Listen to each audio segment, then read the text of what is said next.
to the first destination, which is Calgary. We got to change planes pretty soon. And it's really settling in on me now that when I get on the next plane and get off, within 30, 40 minutes from that time, I'm going to be meeting my brother for the first time. Which is different than when, it's not like my mom's having a baby and it's like, I kind of expect this, Mind you, knowing my mom, she'd probably be fine having another baby right now. But I'm meeting a 50-year-old man who's gone and lived a life and done things on his own, and now I get to meet him for the very first time. So I'm sitting here waiting, letting the gravity of the situation settle in on me. And it's really a surreal kind of experience. Highly recommend it. Go out there and find your siblings. I don't know. Sometimes it doesn't work out so well, but I'm hoping it will for me. Steve seems pretty open to meeting. I don't know if he'll want to be on camera or not. I don't know if I was in his shoes how I'd feel, but I guess we'll find out. So next stop for me is Denver and meeting Steve for the very first time. Heather decided, for all of us, that the best way to get to know each other was to go camping. We've gone to the San Isabel National Park, by San Isabel Forest, here in Colorado, rented a cabin, and we're gonna spend some time telling stories, maybe playing some cards, and doing the things that we've never done because we never had a chance to growing up. So we're gonna head inside, spend a little time together, and we'll introduce you to Steve.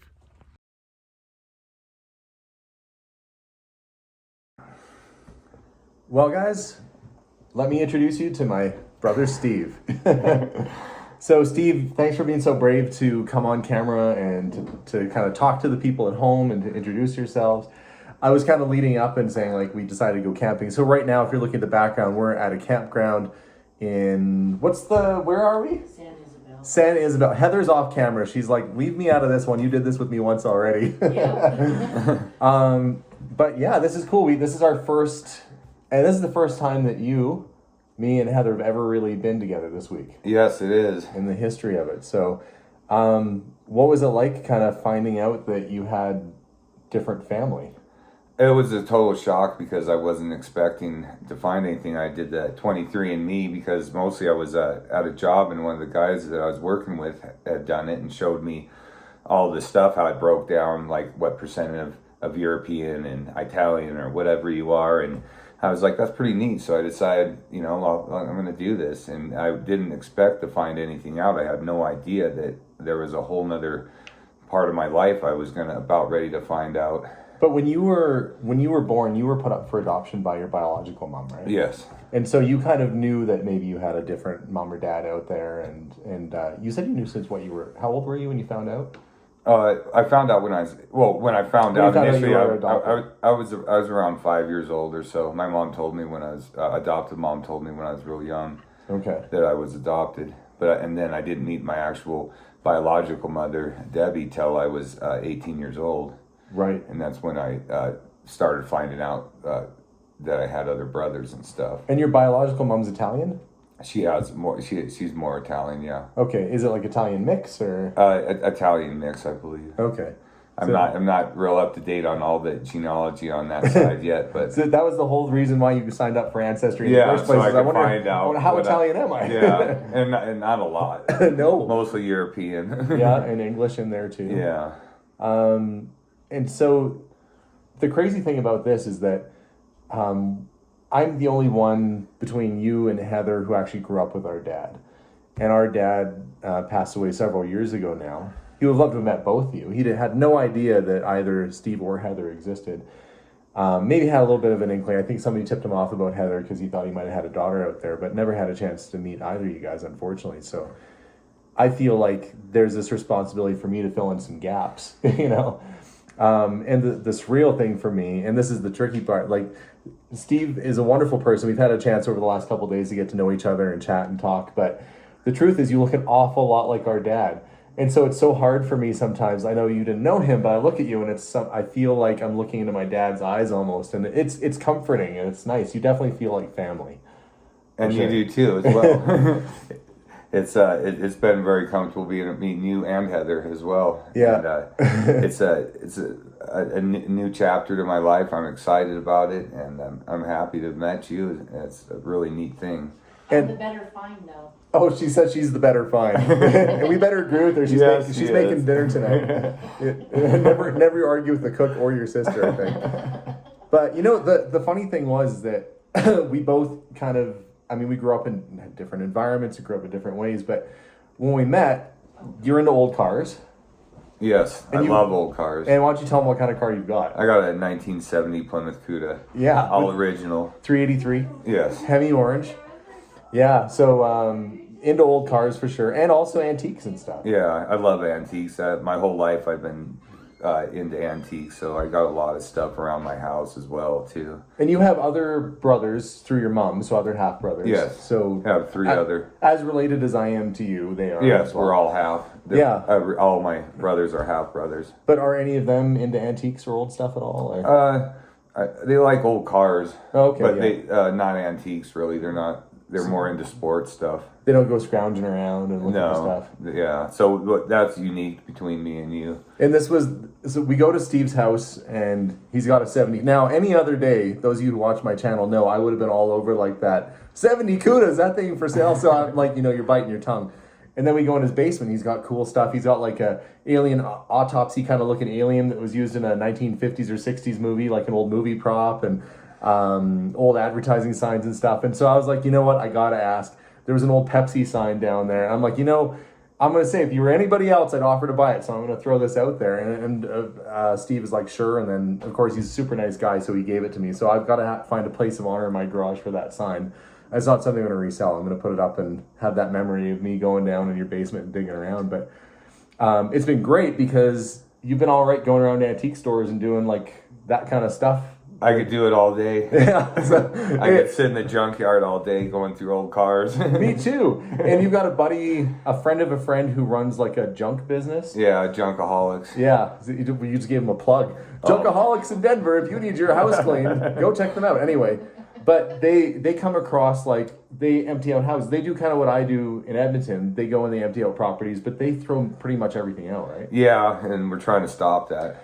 Yeah, so I think this Friday we're going to go and meet up with his buddy who owns the junk removal business, and maybe I'll have a good contact for, like when he gets cool stuff, I can send him some cash and we can mail it out or something. But it's just, it's so strange that like you're into the same kind of stuff I'm into. We never met, prior to this week, but same interests. Like we could just easily go hang out and be like, hey, check this out. That's pretty cool. You bought this really cool cast iron coat hook that looks like a bumblebee, right? Yeah. Yeah, and I I'm like that's real neat. unique looking stuff that no one's ever seen before. Whether it's antique or new, I still like weird stuff. Not weird, but just unique. Let's put it that way. And when we ordered breakfast the other day, we all ordered, Heather and I and Steve all ordered almost the exact same type of meal, except you didn't get bacon with yours, but we pretty much ordered the same stuff, like similar types of foods. There's the things, I don't know if it's biology or genetics or what it is, but there's certain stuff that makes people seem just really similar and familiar, even though there's been this great distance. And, we're talking, I'm 43, right? So 43 years of a gap there, and you find out that there's some other person you're related to who's very, very similar to you in a lot of ways. Oh, for sure. Yeah. So we've got some stuff planned for this week, and I don't know. I mean, you're getting to know Heather's family as well. So now you've got, your family's expanded. Like, what's that like for you to suddenly have all these extra people? At first, it was kind of overwhelming because I was just kind of just like in shock at first. But I'm excited about it, and I'm excited to meet more people once I am able to go down to Canada and go down there and visit everybody. There's more people down there, or up there, excuse me. It's a ball. Plus you're a flat earther. Depends which way you want Yeah. to go. I could go the long way. Yeah, you could go the long way. Yeah, but no, we'd love to have you come visit. And it's just nice to know that like when we have these family events now, that it's not just me going to visit with Alyssa and Henry and go visit with the kids, that now you get to be part of that too. Oh yeah, it's exciting. Yeah, I feel like I got another wingman. I do too. Yeah. And it's cool because Henry's the first one in the family that will have not remembered time without. Yeah, that's true. You know, Heather's off on the. You gotta just get over here. If you're gonna be the color commentary over there, you're gonna have to pull up a chair. But Heather was saying that when Henry, our great nephew, grows up, he won't know a time when he didn't have an Uncle Steve or an Uncle Alex in his life, and that's pretty cool. Yeah, you know, it's really neat. We got into this all at the right time, you know. Mm-hmm.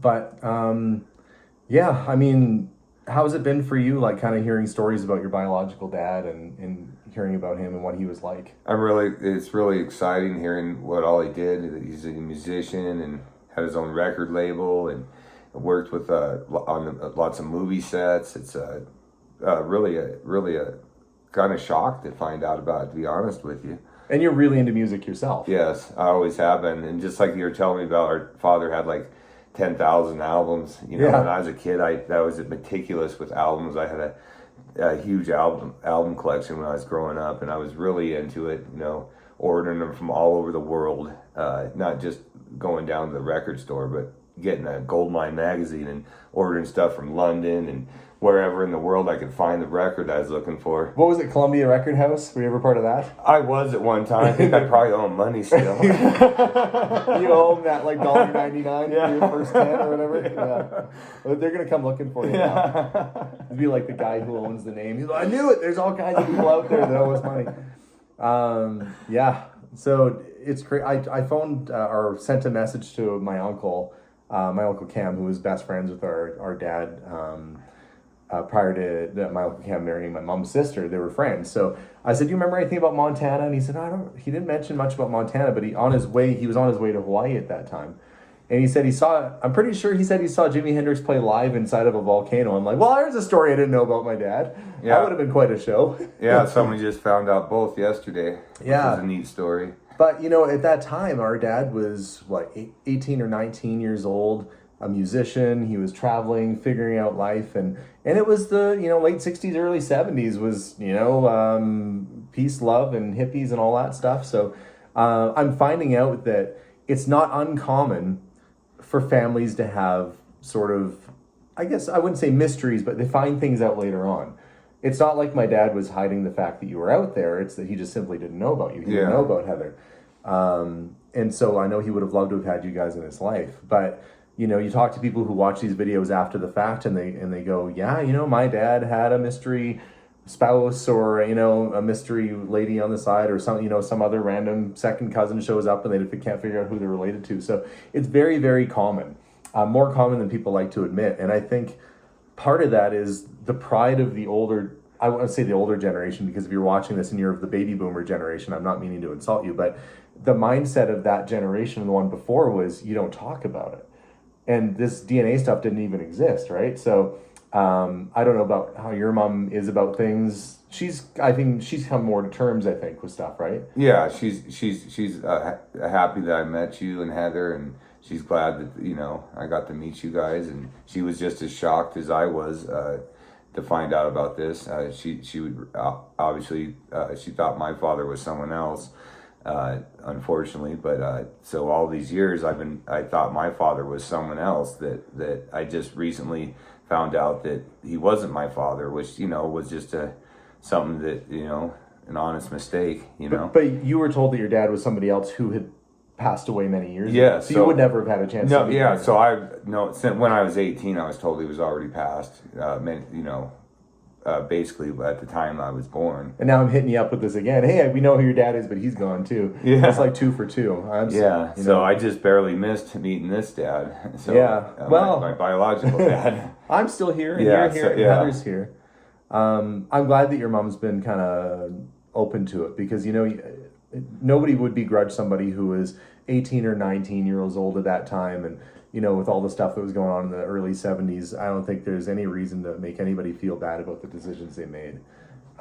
So at some point, it'd be kind of cool to meet your mom and be, she might not ever go for that, just like I'm sure Heather's parents would never go for that. Not yet, anyway. Yeah, maybe in time. In time. But the one thing that's really, kind of unusual is that you are only, 2 weeks older than Heather? Yes. And you're both from Great Falls, Montana. Yes. So, yeah. So I was born there and then moved to Bozeman. Heather was stuck in Great Falls. So if you are 50 or 51 years old and live in Great Falls and look kind of like us, you might be related. Stop we encouraging. joke, Stop encouraging. but we kind of like we're joking. Like I joked to Heather and I said, "Well, next time we find another kid, that one's on you." And then we did have one, and you lived in Denver, like right by Heather, and I was like, "Oh, it was on you." But we joked about this, like, ha ha ha. I bet there's another one. Next time you're gonna handle it. And then she's like, "Yep, guess what?" But I think I got the notice from you first, and I like instantly called you because you were like, "I think we're related," or "I think you're my brother," or something, right? You wrote me. Yes. Yeah. As soon as I seen it, at first I like froze up. Like I was like my heart started racing really fast, and I was like, once I calmed down a minute, then I text you right away because I was, like excited, like wow, I got a brother out there. What? But did you have half brothers and sisters that you thought were from the guy that you thought was your dad? Yes. Okay, so And they're still kind of like my half brothers and sisters, even though we're not related now. Well, you would have 30 years. Yeah, more, I've been right? since I was 18. They've been in my life, and they're my brothers. He's not actually my half brother, but I still consider him my half brother because we've been that. I still love him and all of his family. Nothing's changed with that. I mean, it's just one of them weird things where now I got, kind of an extended family. You are surrounded by people. You got all the Thanksgivings to go to, Yes. multiple places for Christmas to go hang out at. Yeah. So your family got a lot bigger, and you are like your life is pretty. You work, you go home, and you're a bachelor right now. Yes. Ladies. Yeah. Hit 'em up, Yeah. ladies. I'm not meaning to put you on the spot, but I mean to go from having a very structured life and having yourself, and you've got some dogs that you love. They're like your fur babies. That you Yeah. take care of. They're my kids. And now suddenly there's extra brothers and sisters and Yeah. nieces and nephews and mother-in-laws Oh or yeah. stepmoms, I guess. Yeah, because your stepmom, my mom's still around, Yeah. and I know she'd love to meet you. It'd probably be really freaky for her because you do bear a very striking resemblance to our dad. So it would probably be like for her, she'd probably be like, "Oh my goodness," And that was shock I had to get over. Like even the first, kind of we're talking, but all I can think of is like, "Holy cow!" It's like looking at dad again, and I am trying to be conscious of the fact that you're just like, "Why is this guy staring at me?" But it's like I said, it's a comforting feeling to be able to visit with. Somebody who feels and looks so much like family. And so I'm glad that, you sent your DNA in the mail to find out how Italian you were. Yeah. Or now how much related you are to Heather and I. Sorry about that. Yeah, you're stuck with us now. Yeah, it's a good thing. Yeah, so we've had all sorts of fun stuff we've been doing, like going around to different towns, and we're out in the mountains. I'm looking at the mountains out the window right now. And I'm just excited about like the next couple days, and I'm excited to come back again and visit with you again. So I appreciate it. So is there any wisdom or words of advice you can give to the people at home coming from your situation and finding out you had new family out there? Just go in with an open mind because not everything is as happy as it is with us. Some people don't want to be found. So I always just be ready to have good news or bad news, and if you're not ready to hear bad news, then don't look into it because you don't know what you're going to get. It's like opening a mystery box that you get all the time. Yeah, and I think things settle down more or less with your family. Like there was a little bit of anxiety about finding out this news at first. Right? Yes, but it's more or less yeah. cool. Everything's fine. But that has not settled down for Heather, and so for her, doing the simple test, and she wasn't under any impression that her mom and dad weren't her biological mom and dad. And her mom is her biological mom. But she was sending it in to find out more info about her dad's side, to help her dad find out maybe if he had extra family out there. And so, like I know I've said this before, but at first we thought that Heather's dad was related somehow. And then that wasn't the case. So you never know what is going to happen when you go down this road. But I have to say, it's nice filling that gap in. And I updated my family tree on Ancestry to make sure you're right there. So you're on the tree. Yeah.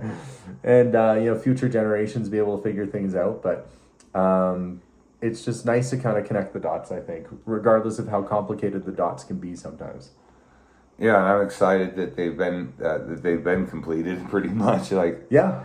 Well, unless there's another one. Yeah, which there might be. We don't know. Again, if you're in Great Falls, Montana at the age of 50 or 51, Or possible Hawaii. or possibly Hawaii, you might be related. But we should have a game show now. No. Are you related to Dawn? And we'll have pictures up and stuff, and they'll have to spin a wheel. It'll look like a DNA strand spinning around. They'll have to spin it like Price is Right style. Yeah. Bing, ding, ding, ding, ding, ding, ding. Oh, sorry, friend, you're not related. Oh my gosh, that's how I feel right now. Is that my dad, our dad, never really talked much about those days. He just said, I was young, and those were times that I'd really not like to look back on too much. And he had matured and grown as a person. And I think, his wild partying days, like many people have wild partying days, were long behind him. I know that when he thought there was even an inkling that he might have had another kid out there, somebody had told him they thought he might have a daughter out there. He put ads in the newspaper, like, are you looking for your dad? And he was trying to connect with people. And Heather remembers my mom kept the emails where he was talking to people trying to figure out maybe if he was their dad. So he had a sense that maybe he had a kid out there but didn't know where. If he would have thought it was in Montana, I'm sure he would have been down there in Montana looking around. And but everything works out the way it works out. And we're all here now in a cabin in Colorado. That's how that ended up. So if our dad is out there somewhere looking down on us watching, I'm sure he'd be happy to know that his 3 kids have gotten together and we were playing ping pong earlier. We're going to be having, we had a barbecue yesterday. There's new memories to come. And as much as I'm going to try and fill in the gaps from before, we'll have new memories from this point on. So, Steve, thank you for coming on camera and for being introduced to all the people out there. Yes, hello, everybody. I guess this is chapter 1 of a whole new novel we're going to be starting here. So thanks for watching today's episode, guys. You'll probably see a few videos while I'm out here where Steve is going to be with us going on adventures. We're going to Bishop's Castle, going to check out some fun sites around here, and just really enjoy spending some time together, get to know each other. So there's our update. Another DNA surprise, but one that brought us closer together. Hopefully, if you ever do this, it goes well for you guys. Have a lovely day. We'll see y'all soon. And as always, bye for now. Bye, guys.